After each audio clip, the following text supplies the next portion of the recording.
Бірінші нұсқаның соңғы есебі 10-шы есепті қарастырайық. Біз 9-шы есепті қарастырмаймыз, өйткені ол алдыңғы есепке ұқсас болып қалған. 10-шы есепте бізге геометриялық прогрессияның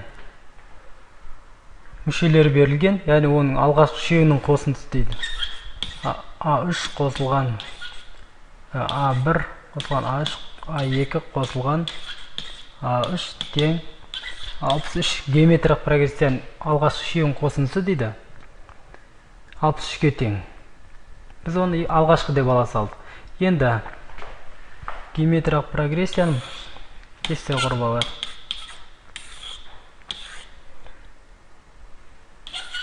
А бірінші мүшесі А1 Q, екінші мүшесі А1 Q квадрат, ол үшінші мүшесі.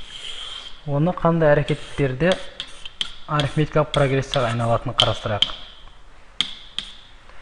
Қараңыздар, егер осы прогрессияның бірінші мүшесіне 27 шегерсек дейді, яғни А1 азайтылған 27. Ал қалғандарын өзгертпейтін болса, онда арифметикалық прогрессия шығады. Осы сандарды табыңыз дейді. Қалғандарын өзгертпейді екен. Бұна форманың өзін жазып қоямыз. Бұл арифметикалық прогрессия шықты. Яғни арифметикалық прогрессия шыққандықтан біз бұны арифметикалықтың қасиетіне саламыз. Бұна формулаға B2 тең арифметикалық формула А2 тең А1 қосылған А3 бөлінген 2 деген формулаға.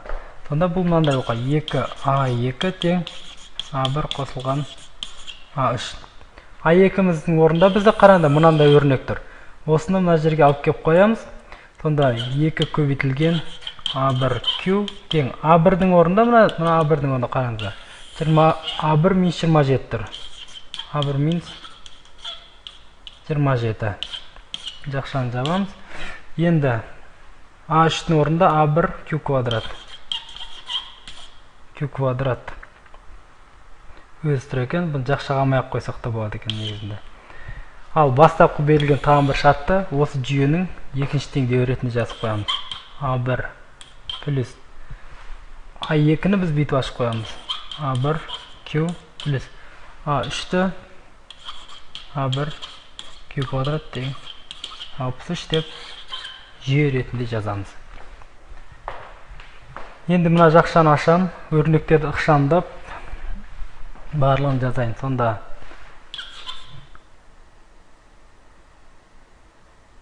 мына жерді мен қателесіп кеттім, кешіресіздер, мына жер қосу болу керек. Сондықтан геометриялық пен арифметикалықты араластырып жібердім мына жерде. Қосылған А3-дің орнына мен А1 Q квадрат тап қоймын. Міне бұл арифметикалық қасиет. Сонда мына жаққа жазатын болсам 2А1 Q теңдіктің екінші бетіне минус А1 болып өтеді. Минус А1 Q квадрат тең минус 27 болып қалады. Екінші А1-ді жақшаның сыртына шығарып бірден жазайын. 1 плюс екінші теңдеуді Q плюс Q квадрат тең 63.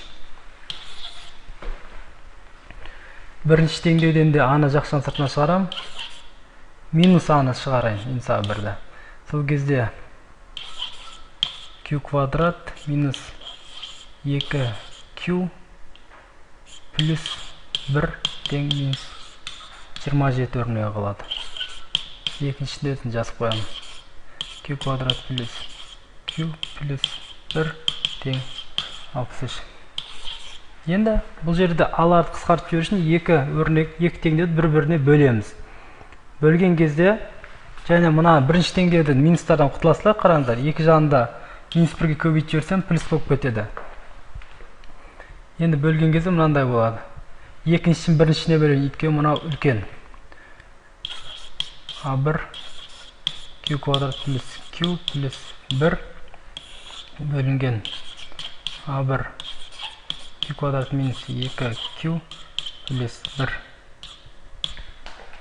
тең 63 бөлінген 27. Екеуінде 9-ға қысқартатын болсам, мынада 7 қалады, мынада 3 қалады.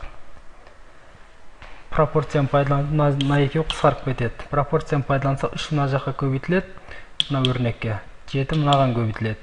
Сонда 3q квадрат плюс 3q плюс 3 тең мынаны көбейтем 7-ге. Сонда 7q квадрат минус 14q плюс 7 болады. Бір бетке жинақтай мына өрнектің бәрін екінші бетке өткізетін болсам, сонда мынандай өрнек келеді. 0 тең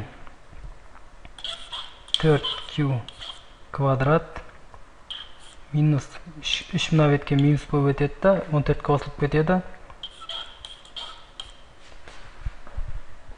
17q 3-те минус болып өтеді да алынады да плюс 4 болып қалады. Яғни мынаны бүйтіп жазсақ та болады. 4q-дің квадраты минус 17q плюс 4 тең 0 түріндегі квадрат теңдеуі келеді бұл. Енді осы теңдеуді шешеміз. Сол кезде бізде мынандай өрнек келеді. 4q квадрат мына жаққа жазып алатын. 17q плюс 4 тең 0. Дискриминант 17 квадраты 289 минус 4 көбейтілген. А-ның орнына 4 қоямыз. С-ның орнына 4. 16 көбейтілген 4 бізде 256. 16-ны 4-ке көбейтетін 64. 289 алынған 64.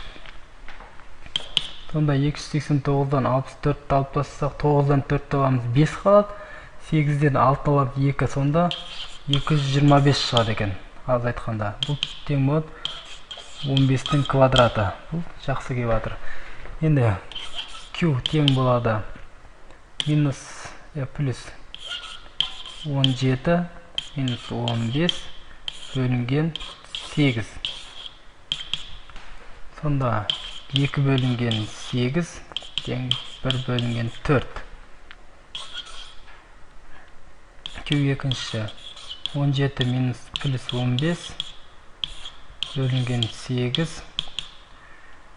Сонда 30 бізде 32 болады.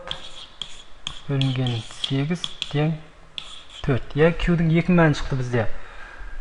Екеуінде аламыз, қазір шартын оқып көрейік. 3 санын 60-ға тең. Егер осы проекцияны бірінші бетте 27 егерсек, геометрия прогрессия құратын 3 сан қалғандары өзгертетін болса, онда арифметика прогрессия осы сандарды табыңыз. Яғни бізде Q-дің 2 жағдайында алуға міндеттіміз. Q 4 және 4-тен 1. Енді біз осы сандардың ішінде нені тауып алуымыз керек? А-ны тауып алуымыз керек. А-ны біз мына өрнекке апарып қойғанымыз өте тиімді. Қазір көрсетемін. Міне мына жерде. А1-ді табу үшін мына жерге қойғанымыз өте тиімді. Өйткені анау қысқаша көбейту формуласына келеді. Q квадрат минус 2Q плюс 1 дегеніміз мынандай береді сонда. А1 Q минус 1-дің квадраты тең 27. Осы өрнекке апарып мына Q-дің мәнін қойып А1-лерді табам. Ол үшін келесі бетке өте салайын. Өйткені бізде Q-дің 2 жағдайы бар. 4 және 4-тен 1 деген. Q-дің бірінші жағдайында кішісінен қарастырайын. 1 бөлінген 4.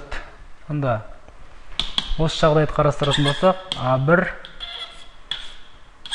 Q минус 1-дің квадрат тең 27. Осыған А1 табу үшін Q-ге 4-тен 1 қоям. 4-тен 1 минус 1 квадрат тең 27. 4-тен 1-ді 1-ден алатын болсақ, А1 4-тен 3-тің минусы шығады. Минус 4-тен 3 квадраты. 27. Енді келесі бетке өткізіп жіберетін болсам, мынандай болады. А1 тең 27 көбейтілген 4 бөлінген 3 керісінше өтеді. Квадрат. Минусын қойып тұрайын қазір. Сонда А1-іміз тең болады 27 көбейтілген. Мұна минусымыз біздің плюс болып кетеді. Өйткені квадрат болғандықтан сыртында. 16 бөлінген 9. 27-ні 9-ға бөлетін болсақ, 3 көбейтілген 16 тең 48. А1-ді тауып алды, 48 екен белгілі болды. Сонда қараңыздар, А1 тең 48 болса, А2-ні табу үшін А1-ді Q-ға көбейте саламын. 48-ді 4-тен 1-ге көбейтетін болсақ, қысқарады да, бізде 12 қалады. Енді А3-ті табуымыз керек. А3-ті табу үшін А2-ні 4-тен 1-ге көбейтетін, яғни 12-ні 4-тен 1-ге көбейтетін болсақ, 3 қалады. Міне, 48, 12, 3. Бірінші жағдай бұл. Екінші жағдайда тура есіп тауып аламын. Яғни екінші жағдай. Q тең 4 жағдайын. Мына А1-ді осы жерден тағын осыған қоятын боламыз. Яғни бірден өрнектеп тастай салайын бұны. А1 тең 27 бөлінген Q-1-дің квадратты өрнек қылып алайыншы. Сонда А1-ді бірден тауып кете береміз. 27 Q-дің орнына 4 қоямын. 4 азайтылған 1-дің квадраты. 4-тен 1-ді азайтсақ, 3-дің квадраты. 27 бөлінген 9 тең 3. А1-іміз 3-ке тең екен. А1-іміз біздің 3 болса, А2-мізге 4-ті көбейтетін 12 болады. А3-ті табатын болсақ, екінші мүшесіне Q-ді көбейтсек, 48 болады. Яғни, екі жағдай бір-біріне керісінше екен.